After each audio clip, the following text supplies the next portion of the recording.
Hello, welcome back to the Affordable Watch channel and thanks for watching. Today we will be talking about the Ingersoll Scovill bronze version.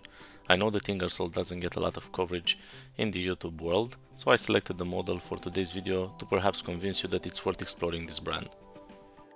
Although the company doesn't seem particularly strong in today's watch world and is perhaps regarded more as a fashion watch brand than anything else, I personally believe that Ingersoll meets many of the criteria enthusiasts hope to find when looking to buy a new watch. To give you some examples, the case and the dials are nicely designed and well built. Good quality materials are used for the straps, and many models, most that I looked at anyway, use Japanese movements. More specifically, calibers made by Miyota, which is the movement manufacturing subsidiary of Citizen. Another good example as to why Ingersoll deserves our attention will require us taking a look back at their history.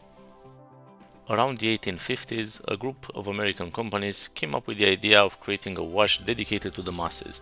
Before this time, ordinary people were not able to afford having their own timepiece. Watches were the accessories of people of a certain social and financial status. This was the case mainly due to timekeepers being built by hand by expert watchmakers, which obviously led to very expensive labor. With the Industrial Revolution, machinery got more sophisticated and a new concept started forming.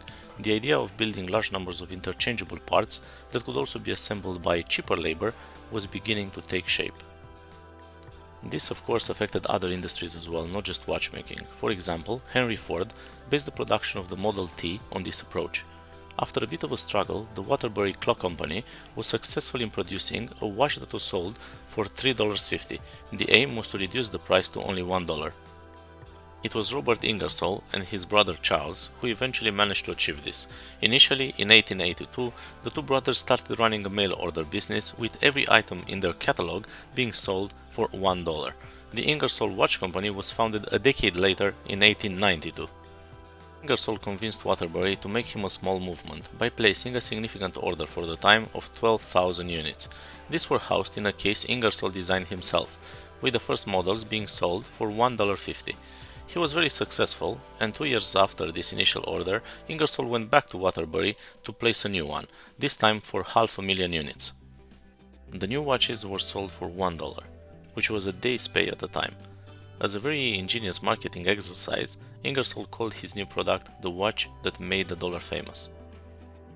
Ingersoll was also the first, or at least among the first, to use radium to make the hands and indices luminescent in the dark.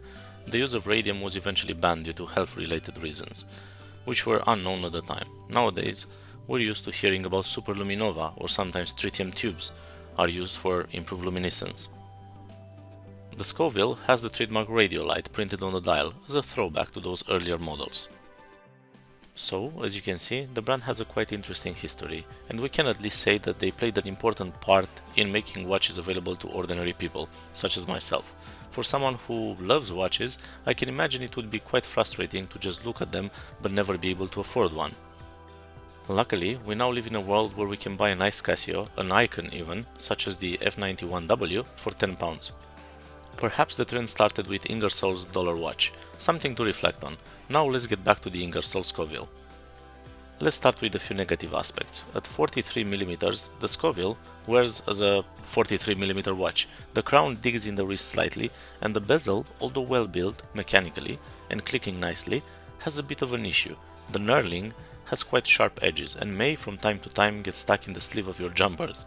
If you're wearing this with a t-shirt, let's say, you're absolutely fine. On the upside, you'll always have a very good grip on this bezel.